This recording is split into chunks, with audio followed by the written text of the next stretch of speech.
পুনৰ নমস্কাৰ দিলোঁ সমূহ অসমৰ অংগনবাদী কৰ্মী সহায়িকা বান্ধৱীসকল প্ৰথমতে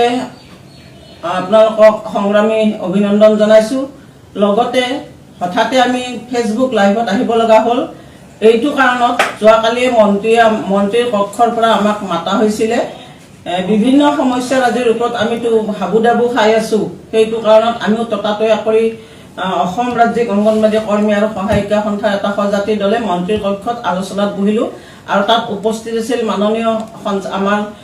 ডিপাৰ্টমেণ্টৰ মাননীয় সঞ্চালক গৌৰী শংকৰ শৰ্মা ছাৰ আৰু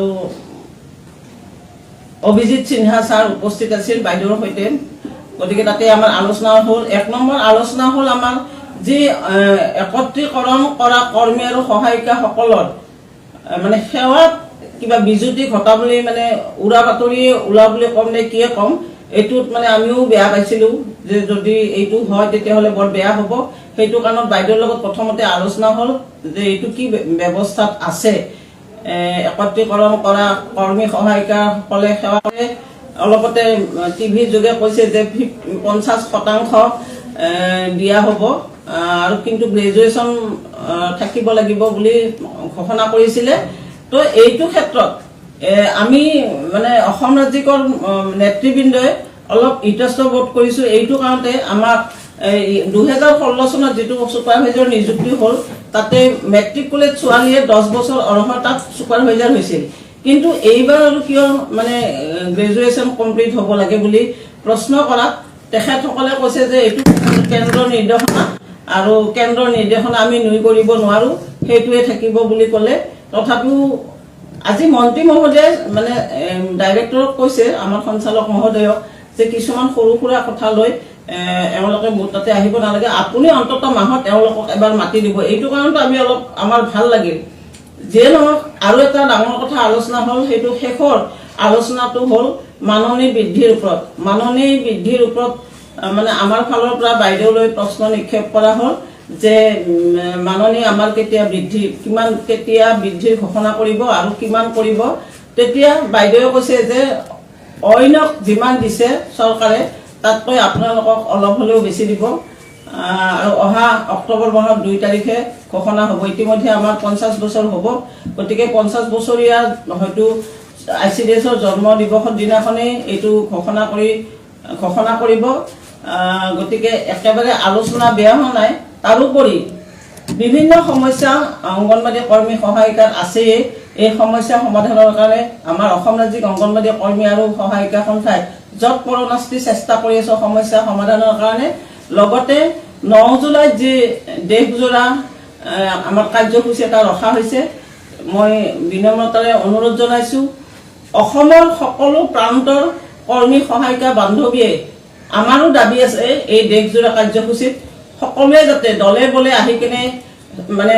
আমাৰ এই কাৰ্যসূচীটো সফল হোৱাত সহায় কৰে মই এইখিনিকে অনুৰোধ ৰাখিছোঁ লগতে মোৰ লগত আমাৰ ৰাজ্যিক সংগঠনৰ সম্পাদিকা আছে তেওঁ দুখাৰমান ক'ব ধন্যবাদ নমস্কাৰ আমি অসম ৰাজ্যিক অংগনবাদী কৰ্মী সহায়িকাই পুনৰবাৰ ফেচবুক মাধ্যমেৰে সমূহ অংগনবাদী কৰ্মী সহায়িকালৈ বাৰ্তা লৈ আহিছোঁ আমি সংগ্ৰামী অভিনন্দন জনাইছোঁ আমি দীৰ্ঘদিনীয়া দাবীৰ ফলত আজি সন্মানীয় মহিলা আৰু শিশু কল্যাণ মন্ত্ৰী অজন্তা নেওগ বাইদেউৰ লগত আমি আজি 11জনীয়া বিষয়ববীয়া গ্ৰুপে আলোচনাত মিলিত হৈছোঁ আলোচনা আছিল আমাৰ বিভিন্ন সমস্যাৰ ওপৰত বিশেষকৈ যি কেন্দ্ৰবিলাক একত্ৰীকৰণৰ ফলত হোৱা সমস্যা হৈ আছে আমাৰ বান্ধৱীসকলে ভুক্তভোগী হৈ আছে সেই সমস্যা কথা আমি যোৱা 3 তাৰিখে আমাৰ সঞ্চালক মহোদয়ক জনাব গৈছিলোঁ সঞ্চালক মহোদয়ে ক'লে যে মন্ত্ৰী মহোদয়ক আপোনালোকে লগ ধৰক জনাওক সেই সূত্ৰে আমি যোৱা 9 জুনত আমি এখন আবেদন পত্ৰ দিয়া হৈছিল সেই আবেদন পত্ৰ সেইদিনা আমি লগ পোৱা নাই সন্মানীয় মন্ত্ৰী মহোদয়ক আমি তেখেতৰ লগত সাক্ষাৎ কৰাৰ কাৰণে এখন আবেদনো আমি দি আহিছিলোঁ তাৰ ভিত্তিত আজি তেখেতসকলে আমাক মাতিছে আলোচনাত আমি 11জনে মিলিত হৈছোঁ একত্ৰীকৰণৰ বিষয়ে প্ৰথম আমি আলোচনাত আনিছোঁ। এই একত্ৰীকৰণৰ ফলত যি সমস্যা হৈছে আমি সমগ্ৰ অসমৰ 33খন জিলাৰে আমি তেখেতসকলক অৱগত কৰিছোঁ আৰু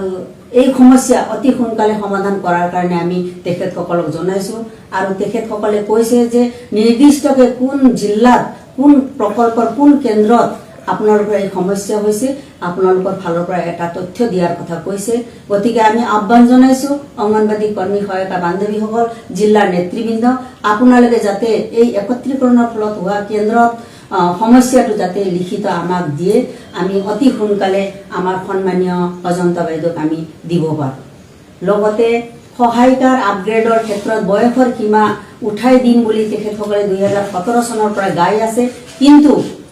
সেই নিৰ্দেশনাটো নিদিয়াৰ ফলত একাংশ বান্ধৱী আজি বঞ্চিত হ'ব লগা হৈছে। সেই নিৰ্দেশনাও আমি অতি সোনকালে দিয়াৰ ব্যৱস্থা কৰক বুলি আমি কৈছোঁ। লগতে আমাৰ 50% মুখ্য সেৱিকা পদত নিযুক্তিৰ ক্ষেত্ৰত অতি সোনকালে পৰীক্ষা পাতি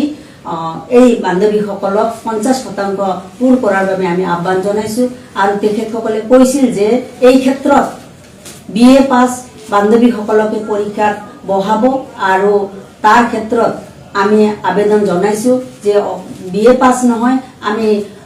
মেট্ৰিক পাছ পৰাই আমি এই ব্যৱস্থাটো কৰিব লাগে বুলি আমি আবেদন জনাইছোঁ। তেখেতসকলে এই ক্ষেত্ৰত কৈছে যে এইটোতো কেন্দ্ৰীয় চৰকাৰৰ দাবী, কেন্দ্ৰীয় চৰকাৰৰ চাৰ্কুলাৰ, গতিকে আমাৰ কৰিব লগা একো নাই বুলি জনাইছে তেখেতসকলে। কিন্তু আমি বিশেষভাৱে অনুৰোধ কৰিছোঁ মন্ত্ৰী মহোদয়, এই ক্ষেত্ৰত যাতে অসমৰ পৰা আমি যি ধৰণে বিচাৰিছোঁ এটা ৰিপৰ্ট যাতে কেন্দ্ৰীয় চৰকাৰক দিব বুলি আমি অনুৰোধ কৰিছোঁ। লগতে মিনি কৰ্মীৰ যি পূৰ্ণাংগ কেন্দ্ৰৰ কৰ্মীৰ যি নিৰ্দেশনা ওলাইছে, আমাৰ বহু বান্ধৱীসকলে ইতিমধ্যে কৰ্মীৰ কাম কৰি আছে, কিন্তু তেখেতসকলক আজিলৈকে মাননি পোৱা নাই। মাননি বৃদ্ধিৰ অৰ্ডাৰটো অতি সোনকালে দিয়ক আৰু তেওঁলোকক কৰ্মীৰ সমানেই মাননি দিয়াৰ ব্যৱস্থা কৰক বুলি আমি জনাইছোঁ। লগতে আমি শেষত কৈছোঁ যে মাননি বৃদ্ধিৰ সংক্ৰান্তত আমি অসম ৰাজ্যিক অংগনবাদী সংগঠনে যি প্ৰস্তাৱ আমি উত্থাপন কৰি দাখিল কৰিছিলোঁ আৰু বিগত সময়ত আমাৰ সঞ্চালক মহোদয়ে যি প্ৰস্তাৱ দিছিল মাননি বৃদ্ধিৰ, সেই প্ৰস্তাৱ যাতে কাৰ্যকৰী কৰাৰ ক্ষেত্ৰত উদ্যোগ কিমানখিনি আগবাঢ়িছে এই প্ৰশ্ন কৰিছিলোঁ আমি। তেখেতে জনাইছে যে আপোনালোকৰ এই কথাটো অহা 2 অক্টোবৰত মুখ্যমন্ত্ৰীয়ে ঘোষণা কৰিব নিৰ্দিষ্টকৈ, তেখেতে আমাক স্পষ্টকৈ কৈছে অতি উৎসাহেৰে আৰু কৈছে আশা বান্ধৱীসকলৰ, মিড ডে মিল বান্ধৱীসকলৰ যিখিনি ঘোষণা কৰিছে তাতকৈ কিছু বৃদ্ধি কৰি মুখ্যমন্ত্ৰীয়ে ঘোষণা কৰিব বুলি আমাক তেখেতসকলে জনাইছে। তাৰোপৰি আমি কৈছোঁ যে এই ক্ষেত্ৰত বিশেষকৈ গৰমৰ বন্ধটো আমি বিচাৰিছোঁ। গৰমৰ বন্ধৰ কাৰণে তেওঁলোকক আমি আবেদন জনাইছোঁ আৰু হয়তো তাৰ কাৰণে চিন্তা চৰ্চা কৰি পদক্ষেপ ল'ব, সেইবিলাক সঞ্চালক মহোদয়ক দায়িত্ব দিছে। আৰু আমি এটা কথা কৈছোঁ, তেখেতসকলে আলোচনাতে কৈছে যে আপোনালোকৰ কাৰণে মুখ্যমন্ত্ৰীয়ে এককালীন সাহায্য দিয়াৰ উপৰিও আৰু বিশেষকৈ এককালীন পুনৰ যে কৰ্মী 1000, 10,000, সহায়িকাক 15,000 টকা দিয়া হ'ব বুলি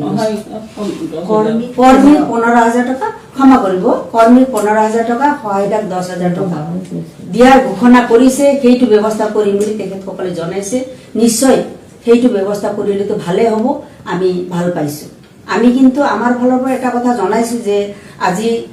এককালীন সাহায্য দিছে, এককালীন সাহায্যটো হয়তো 4 লাখ টকা, 2 লাখ টকা হয়তো এসময়ত শেষ হ'ব। তাৰ কাৰণে আমাক যাতে তেখেতসকলে বীমা, আয়ুষ্মান ভাৰত কাৰ্ডৰ কথা উত্থাপন কৰিছিল, আলোচনাত আনিছিল। আমি কৈছোঁ যাতে আমাৰ অংগনবাদী কৰ্মী সহায়িকাসকলে যাতে মাহত 2,000 হওক বা 1,000 হওক নিশ্চিতভাৱে অৱসৰ লোৱাৰ পিছত জীয়াই থকালৈ তেওঁলোকক মাহে মাহে এই পেঞ্চনৰ নিচিনাই পোৱাৰ কাৰণে ব্যৱস্থা কৰক বুলি এটা আমি আবেদন জনাইছোঁ। লগতে আমি কৈছোঁ বীমা যি কৈ আছে আপোনালোকে, এই ক্ষেত্ৰত আমাক যাতে আমি এককালীন সাহায্যৰ লগতে আমাক ESI সুবিধা যাতে কৰি দিয়ে, এই ক্ষেত্ৰত আপোনালোকে বিবেচনা কৰি আমাৰ কথাটো চিন্তা কৰিব বুলি আমি জনাইছোঁ। ESIৰ ক্ষেত্ৰত কৰ্মচাৰীসকলে পায়, কিন্তু আমি কৰ্ম কৰিছোঁ, স্বেচ্ছাসেৱী হ'ব পাৰোঁ, কৰ্ম কৰিছোঁ, ESIৰ সুবিধা দি আমাক যাতে কৃতাৰ্থ কৰে বুলি আমি তেখেতসকলক কোৱা হৈছে। আজি আলোচনা ভালে হৈছে, নিশ্চয় আগন্তুক সময়তো হ'ব। আৰু আমাৰ সন্মানীয় মহোদয়ে কৈছে যে মাহে মাহে এখেতসকলৰ সমস্যাক লৈ যাতে আলোচনা কৰি এখেতসকলৰ সাধাৰণ সমস্যাবিলাক যাতে সঞ্চালক মহোদয় তাতে সমাধান কৰি দি এই আঁচনিখন জীয়াই ৰখাৰ কাৰণে, এই আঁচনিখন সুফল হৈ আগবাঢ়ি থাকিব, তাৰ কাৰণে তেখেতে আবেদন জনাইছে বা পৰামৰ্শ দিছে। আমিও সেই কথা কৈছোঁ। গতিকে সমূহ বান্ধৱীসকলকে আজিৰ আলোচনাৰ কথাটো আমি উত্থাপন কৰিলোঁ, কিন্তু আমি বিচাৰিছোঁ যে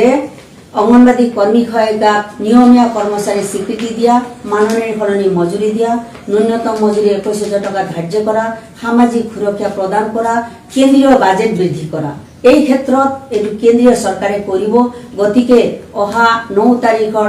ধৰ্মঘট, এই ধৰ্মঘটত এই দাবী সন্নিৱিষ্ট হৈ আছে। সকলো অল ট্ৰেড ইউনিয়ন ফেডাৰেশ্যনে যি আহ্বান জনায় এই ধৰ্মঘটত আমাৰ হৈ মাত মাতিব আহিছে। শ্ৰম সংহিতা বাতিল কৰা, ৰাজনৈতিক যি ব্যৱস্থা চলি আছে, দুৰ্নীতি হৈ আছে, এইটো ব্যৱস্থা যাতে নহয়, তাৰ কাৰণে এই প্ৰতিবাদীত 9 তাৰিখৰ প্ৰতিবাদীত সকলো কৰ্মী সহায়িকাই সহযোগিতা আগবঢ়াব বুলি আমি আহ্বান ৰাখি মই মোৰ কোৱাখিনি সামৰণি মাৰিছোঁ। ধন্যবাদ। মোৰ লগতে আছে আমাৰ উপসভানেত্ৰী ভাগ্যলতা বাইদেউ, তেখেতক ক'বলৈ মই অনুৰোধ জনাইছোঁ। হয়, নমস্কাৰ বান্ধৱীসকল। আমাৰ ইতিমধ্যে সভানেত্ৰী আৰু সম্পাদিকা মহোদয়াই সুন্দৰভাৱে কথাখিনি অৱগত কৰিলে, আপোনালোকে নিশ্চয় বুজি পাইছে। আজি সঁচাকৈ আমি অকণমান আনন্দিতও হৈছোঁ, আলোচনা ভাল হোৱা বুলিও ক'ব পৰা হৈছোঁ আমি। যিহেতু আমি যিটো সমস্যাত ভুগি আছিলোঁ, যিটো চিন্তাই আমাক মানে কামুৰি আছিলে, একত্ৰীকৰণ বান্ধৱীসকলৰ কি হ'ব, যদি তেওঁলোকৰ এই সেৱাৰ পৰা যদি তেওঁলোকক আঁতৰাই পঠায়, তেতিয়াহ'লে তেওঁলোকৰ কি অৱস্থা হ'ব, এই চিন্তাটোৱে সঁচাকৈ আমাৰ বহু কষ্ট দিলে। আজি আমি সেইটোৰ এক প্ৰকাৰ সমাধান হ'ল বুলি আমি ধৰি লৈছোঁ। যিহেতু তেওঁলোকৰ যদিও একত্ৰীকৰণ হৈছে, তেওঁলোকৰ কেতিয়াও এই কামৰ পৰা মানে বৰখাস্ত নকৰে, তেওঁলোকে কাম কৰিয়েই থাকিব 60 বছৰলৈকে। য'তে যেনেকৈ আছে বান্ধৱীসকল তেনেকৈ থাকিব পাৰিব। কিন্তু যদি কিছুমান বান্ধৱীক আমাৰ বহু দূৰলৈ নিছে, বোলে 5 কিলোমিটাৰৰ বাহিৰত, সেইখিনিয়ে কিন্তু আমাক জনাব লাগিব। তেওঁলোকক কিন্তু পুনৰ নিৰীক্ষণ কৰা হ'ব। আৰু যিসকল বান্ধৱীৰ বেনিফিচাৰীও আছে, কেন্দ্ৰ বনোৱাৰ ঠাই আছে, ৰাইজেও মাটি লিখি দিছে বা তেনেকুৱা আছে, গতিকে সেইখিনিক পুনৰ নিৰীক্ষণ কৰিব।